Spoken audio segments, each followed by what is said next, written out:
آج حضرت امام صاحب دعوت برکاتہم کا ٹیلیفون آیا کہ یکساں سول کوڈ کے موضوع پر آپ کو تھوڑی دیر گفتگو کرنی ہے۔ محترم حضرات، آپ جانتے ہیں کہ میں بارہا یہ بات کہتا رہتا ہوں، میں جب بھی یہاں کوئی تقریر، چاہے وہ کالجز میں کرنے کا شرف حاصل ہوتا ہو یا مدارس میں، ملک کے عوامی جلسے میں بولنے کا موقع ملتا ہو یا تحریکات و تنظیمات کے زیر اہتمام ہونے والے ملک میں کانفرنسز اور اجلاس کا موقع ہو، ہم ان تمام جگہوں پہ بات کرتے ہیں کہ مسلمان سب کچھ برداشت کر سکتا ہے۔ آپ مسلمانوں کو حکومتوں سے برطرف کر دیجئے، مسلمانوں کو اس کا کوئی شکوہ نہیں، مسلمانوں کے ہاتھ سے زمام قیادت چھین لیجئے، اس کا بھی مسلمانوں کو کوئی رد و بدل نہیں ہوگا۔ مسلمانوں کو سیاست کے گلیارے سے دھوپدار کے آپ باہر نکال کر دودھ کی مکھیوں کی طرح پھینک ڈالیے،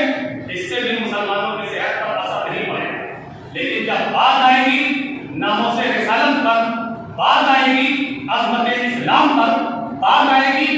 دین اور شریعت کی حرمت پر، تو پھر تمام مسلمان ایک زبان ہو کر یہ بولتے ہوئے نظر آئیں گے کہ ہم نے ہر دور میں تقدیس رسالت کے لیے وقت کی تیز ہواؤں سے بغاوت کی ہے، دوڑ کر سلسلہ رسم و سیاست کا تلف ایک فقط نام محمد سے محبت کی۔ یہ مسلمانوں کا ایمان ہے، یہ مسلمانوں کی مینٹالٹی ہے، یہی مسلمانوں کا جذبہ ایمانی بھی ہونا چاہیے۔ اس لیے کہ خیرت نے پڑھ لیا لا الہ تو کیا حاصل، دل و نگاہ مسلمان نہیں تو کچھ بھی نہیں۔ حضرات، آج ہندوستان کی حکومت مسلمانوں کے لیے ہی نہیں بلکہ اس ملک میں ایک یکساں سول کوڈ لایا ہے، جسے پہلے ہم CCC یعنی کامن سول کوڈ کے نام سے جانتے ہیں، پھر اس کامن سول کوڈ کو UCC یعنی یونیفارم سول کوڈ میں کنورٹ کر دیا گیا، اور اب تو بات ارباب حکومت کی طرف سے یہ اٹھنے لگی کہ اس UCC کو ICC میں کنورٹ کر دیا جائے، یعنی انڈین سول کوڈ۔ ہم پوچھنا چاہتے ہیں نہایت ادب و احترام کے ساتھ، میں ملک کی حکومت سے بھی یہ بات کہنا چاہتا ہوں اور اپنے مومن مسلمان بھائیوں سے بھی یہ بات کہنا چاہتا ہوں کہ آپ ایک بات بتائیے کہ یہ ہندوستان ہے اور اس ویران وشال اکھنڈ ہندوستان میں بہت ڈھیر سارے سماج، بہت سی ذاتیاں، بہت سے مذاہب، بہت سے مکتبہ فکر اور بہت سے سماج سوسائٹی کے لوگ زندگی گزارتے ہیں۔ اس ملک میں رہنے اور بسنے والے لوگوں کا اپنا اپنا سماجی، دھارمک، مذہبی اور ریلیجن آئیڈیالوجی ہے، ان کی پرمپرائیں ہیں، ان کی کچھ مذہبی ریت اور رواج ہیں۔ آپ بتائیے کہ آپ جو آج یکساں سول کوڈ کا چابک سے پورے ہندوستان کو ہٹانا چاہتے ہیں، تو اس کا اثر اور اس کا ٹھیک صرف ملک کے مسلمانوں پر پڑنے والا نہیں ہے، بلکہ یکساں سول کوڈ آپ اس ملک میں لا رہے ہیں جو ملک صوفیوں کا دیش ہے، سنتوں کا دیش ہے، رشیوں کی نگری ہے، مونیوں کا دیش ہے، اور اس دیش میں انیکتا میں ہی اس ملک کی اکھنڈ، اس ملک کی انیکتا میں ہی اس ملک کی سندرتا ہے اور اس کی اکھنڈتا ہے اور اس کی ایکتا ہے۔ آپ بتائیے کہ آپ یونیفارم سول کوڈ لا رہے ہیں تو اس کا یہ مطلب ہوا کہ یونیفارم سول کوڈ میں یا تو تمام مسلمانوں کا جو شادی بیاہ کا معاملہ ہے، ہم شادی بیاہ نکاح کرتے ہیں جس میں دو گواہ کا ہونا ضروری ہے، ایجاب ہے، قبول ہے، دین ہے، مہر ہے، نان ہے، نفقہ ہے، تو بتائیے کہ آپ یکساں سول کوڈ کا مطلب کہ سامانیہ قانون لا دیجیے گا کہ پورے ملک میں سارے لوگوں کے لیے، وہ ہندو ہو یا مسلم، سکھ ہو یا عیسائی، زرتشتی ہو یا پارسی، بدھزم سے تعلق رکھتا ہو یا سکھزم سے، یہودیزم سے تعلق رکھتا ہو یا امپرائزم سے، کمیونزم سے تعلق رکھتا ہو یا کیپٹلزم سے، ان تمام لوگوں کے لیے اگر یکساں قانون اس ملک میں بنائیے گا تو ہمیں آپ بتائیے کہ اگر مسلمانوں کے لیے نکاح تب منعقد ہوتا ہے کہ جب ہمارے یہاں قاضی ہوتے ہیں، وہ نکاح پڑھاتے ہیں، دو گواہ بھی ہوتا ہے، تو یکساں سول کوڈ کا یعنی سامانیہ قانون کا یہ مطلب ہوا کہ کیا اس ملک کے بہت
ईसाइयों का अपना है, बुद्धिज्मों का अपना है, कम्युनिज्मों का अपना है। इस मुल्क में लिंगायत के लोग रहते हैं, उनकी अपनी परंपरा है, अपना सामाजिक और धार्मिक। आप सारे लोगों को इस तरह से इकट्ठा कानून बनाकर इस मुल्क में अफरा तफरी का माहौल नहीं पैदा कर सकते हैं। ये मुल्क कभी इस बात को बर्दाश्त नहीं करेगा। आपको हुकूमत करनी है, आप लंबे वक्त तक हुकूमत में बने रहना चाहते हैं, आप क़यादत के लोग खाने रहना चाहते हैं, आप सियासत की गुलाम होने रहना चाहते हैं, तो इसके लिए आप अपने निकम्मेपन का ठेका, अपने जरम, अपने गरम और अपने निकम्मेपन का ठेका इस एक कम्युनिटी पर नहीं बोल सकते हैं। आपको चाहिए था कि आप इस मुल्क की तरक्की, इस मुल्क की खुशहाली और इस मुल्क की आवाम की खुशहाली की तरफ अगर आप तवज्जो देते, अगर इस मुल्क में जो बेरोजगार हैं उनके लिए रोजगार का अगर आप मौका फराहम करते, इस मुल्क में महंगाई है, अगर आप महंगाई पर कंट्रोल कर लेते, इस मुल्क में और भी बहुत ढेर सारी छोटी मोटी प्रॉब्लम्स हैं, मसाइल हैं, समस्याएं हैं, अगर हुकूमत उन तमाम प्रॉब्लम पर, उन तमाम मसाइल पर, उन तमाम समस्याओं पर अगर नियंत्रण पा लेती तो आज हुकूमतों को इस दिन के दिन नहीं देखना पड़ता। हुकूमतों को आज यकसा सिविल कोड जैसा एक बुरा कानून लाने का पाप, धांधली और गुनाह करने की जरूरत इस मुल्क में पेश नहीं आती। आप अपने किए हुए बातों में और जो आपका दायित्व है, जो आपकी जिम्मेदारियां हैं और जो हुकूमतों की रेस्पॉन्सिबिलिटीज है और जिस रेस्पॉन्सिबिलिटीज का नाम लेकर आप हल्फ लेते हैं, शपथ समारोह करते हैं और कस्में खाते हैं कि हम मुल्क की तरक्की, मुल्क की तामीर और मुल्क में बसने वाले तमाम कम्युनिटीज, चाहे वो हिंदू हो या मुसलमान, सिख हो या ईसाई हो, उन तमाम समाज, तमाम सोसाइटी, तमाम कौम, तमाम कम्युनिटीज की खुशहाली के लिए काम करेंगे। मुल्क को हम दुनिया के सबसे एक नंबर तरक्की याफ्ता के दौर में, तरक्की के दौर में हम मुल्क को एक अंतिम मैदान तक नहीं बल्कि सर्वप्रथम मैदान तक पहुंचाएंगे। ये हुकूमतों का वादा होता है, ये हुकूमतों का वचन होता है। और जब आप ये काम नहीं करते हैं, जब आप अपने तमाम किए हुए वादों में फिसल जाते हैं, तो आप यकसा सिविल कोड लाते हैं। आप याद रखिए, मुसलमान सब कुछ बर्दाश्त कर सकता है, लेकिन मुसलमान आपकी अन्याय यानी पर्सनल लॉ में किसी भी तरह की मदाखलत, पर्सनल लॉ में और आईनी निजाम में और इस्लामिक लॉ एंड ऑर्डर में और इस्लामिक रूल रेगुलेशन में और इस्लाम के दस्तूर में और इस्लाम के निजाम में और इस्लाम की विधि विधान में और इस्लाम के सिस्टम में मुसलमान जर्रा बराबर भी आपसे कॉम्प्रोमाइज नहीं कर सकता है। इसलिए कि मुसलमानों, हमने इस बात पर ईमान लाया है कि इन्ना सलाती व नुसुकी व महयाया व ममाती लिल्लाहि रब्बिल आलमीन ला शरीका लहू व बिज़ालिका उमिरतु व अना मिनल मुस्लिमीन। मेरी नमाज, मेरी कुर्बानी, मेरी मौत, मेरी हयात सब उस अजीम परवरदिगार के लिए है जो पूरी कायनात अर्ज़ी का मालिक है, मुख्तार है। हम पैदा हुए हैं उसी का नाम लेते हुए, और हम इस दुनिया से जब अपनी जान जाने आफरीन के सेपूर करेंगे तो इस्लाम ही के कानून पर, इस्लाम ही के निजाम पर, इस्लाम ही के ज़ाब्ते पर, इस्लाम ही के सिस्टम पर हम इसमें किसी भी तरह का कोई भी कॉम्प्रोमाइज नहीं कर सकते।